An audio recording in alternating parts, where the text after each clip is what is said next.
upuan. At tignan ninyo kung may kalat sa paligid. Okay? Kayo ba ay nasa inyong mga tamang upuan? Good. So, may absent ba? Wala. Bago tayo magsimula, kung ipapagod sa inyo ang ating classroom rules. Una ay maupo ng maayos.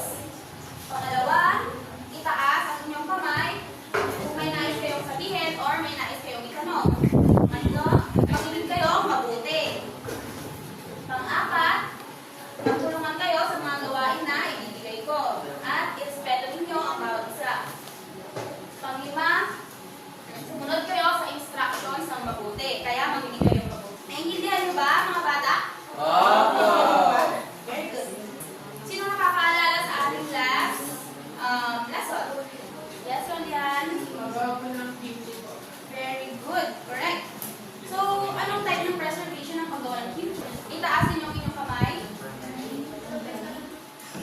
Anong type ng preservation ang paggawa ng kimchi? Yes, correct. So, anong mga ingredients ang nilalagay sa kimchi? Yes, and? Onions, bawang, luya, carrots, okay, thank you, Anne.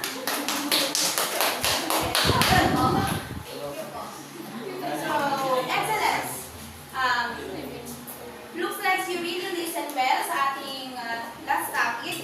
So, next is, may papakita ko sa inyong picture. Ayan, may pasyon lang. So, ano makikita niyo sa picture? Singkamas. Singkamas na nasa? Garapon. Very good, nasa garapon. Ano ba? Sino na nakatikim ng ng singkamas? Lahat kayo nakatikim na. Ayan. So, anong lasa ng singkamas? Matamis. Yes, Andre? Matamis. Ano ba? Ano ba? Itasin niyo ang inyong mga kamay. Matubig. Iba naman. Iba pa. Wala na?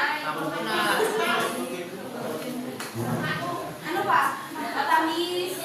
Ito, yung nasa picture. Nakatingin pa kayo ng ganyan? Opo. Anong lasa? Ano po, maalat po na matamis na halo-halo po yan. Patingin mo, bakit kaya ito matamis? Pampo. May asukal. Tama, dahil ito ay may asukal. Meron na akong hinanda dito, hulaan mo ang lasa mo. So, may mga represent. Makinig ng mabuti, makinig. Makinig ng mabuti. Ang pwede ng mabuti, hulaan mo ang lasa ko. So, each student will draw. May mag-volunteer na sumagot. At kung sino man ang sumagot, May 10 pesos. kung sino ang makasagot sa, di ba may mag-volunteer? Kapag pumunta siya sa box at yung napili niyang sagot, ay yung napili niyang i-explain kung sinong makakasagot nun, siya naman ang susunod na sasagot. Naiintindihan ba? Naiintindihan niyo? Sino gusto mauna? Hindi na kasi. Si Guy! Tumayo ka, Guy. Dito sa harapan. Pangalawa. Ay, mapahit. Wag mo ipapakita sa kanila yung tingnan mo. Ay, Ang sarap. Si Tantan ay malaki. i-act niya kung ano yung mabubulot niyang ingredients, i-act niya yung lasa. Sarap. Sige. I-act niya yung lasa. Ako! Sino? Ako! Ruby! Pabili ka ng sinigang. Anong sagot? Maasim? Tama! Maasim ba? Ruby, ikaw ang susunod na bubunot. Ang dumi na ganso. Ito pa yaw? Gawin ito.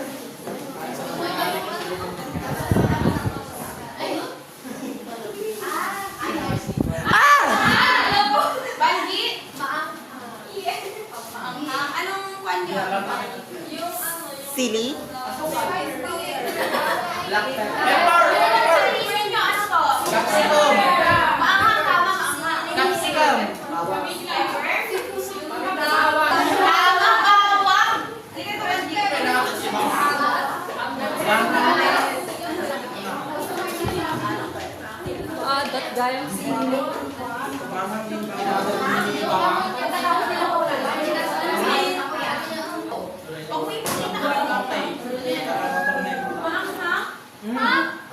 Ako, paminta. Ay, hindi pala yung Sili. Sili. Si Jasmine. Si Jasmine. Anong sagot mo? Sili. Sili. At anong lasa ng pili? Manga. Mala. Very good. Next. Ay! Sibuyas.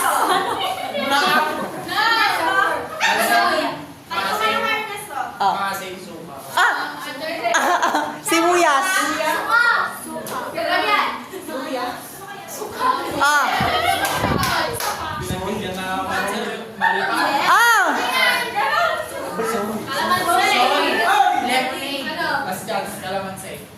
Ako!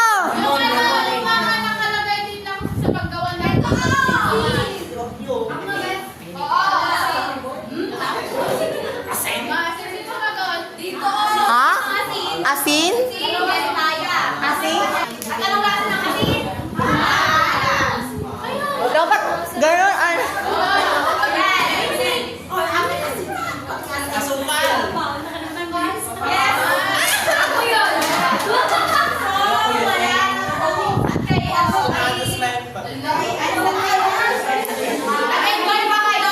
No! Yes! Enjoy ba kayo? Naman na tayo sa history ng pickled singkamas o mas tawag sa English na jicama. Pickling is an ancient method of preserving food that has been practiced for thousands of years. In the Philippines daw, pickling became popular during the Spanish colonial period. When Filipinos learned to preserve fruits and vegetables using vinegar, salt, and sugar, jicama or singkamas, a crunchy and mildly sweet root vegetable, is usually eaten fresh, but pickling allows it to last longer while enhancing its flavor. Sabi dito, ang jicama daw ay ito ay crunchy. Then, tama yung mga sinabi nyo kanina na ito ay matamis din na root vegetables. Nag-originality ito sa Mexico and was brought to the Philippines by Spanish during colonial times. People eat jicama raw and it can also be pickled. It has a sweet and sour taste and it can be mildly spicy if chili is added. Pag nag-add tayo ng chili sa ginawa nating pickled jicama, magkakaroon ito ng lasang manghang. Pero pag hindi na tayo mag-add ng chili kasi alam naman natin na hindi tayo lahat sanay sa chili kaya hindi tayo mag-add mamaya. Depende na lang sa atin kung gusto natin lang ng pickled jicama. And then, punta naman tayo sa importance of pickled singkamas. The first one is, pwede makibasa, no? Number 1. Preservation. Then yung ano niya. Pickling help extend the shelf life of singkamas, reducing food. Lahat magbasa. Ulit. Sige yung mga nakakakita. Panadyang. Pickling helps extend the shelf life of singkamas, reducing food waste. Ayan. Alam naman na natin siguro kung ano ang preservation, di ba? Then number 2. Enhance flavor. The combination of vinegar, sugar, and spices creates a tasty balance of sweetness and sourness. Yun. Dun sa pag-enhance daw ng flavor ng paggawa natin ng pickled singkamas, ang combination ng vinegar, sugar, and spices para nababalas ang sweetness and sourness nito. Yung number 3. Nutritional benefits.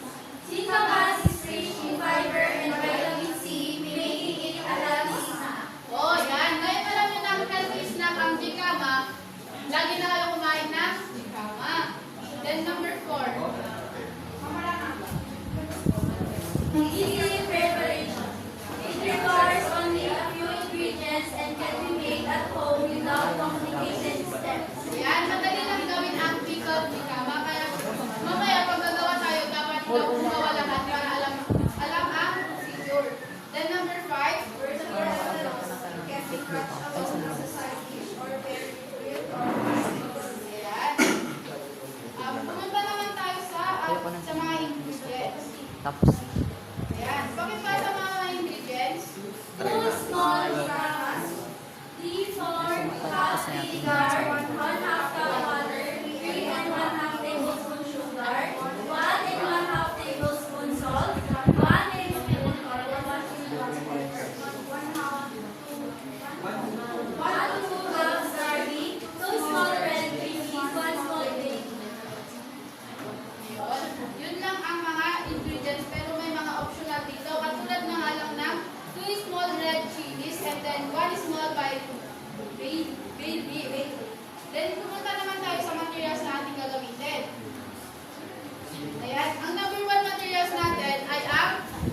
glass jar. Ito yun.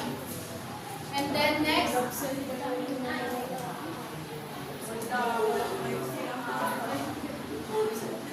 and then knife.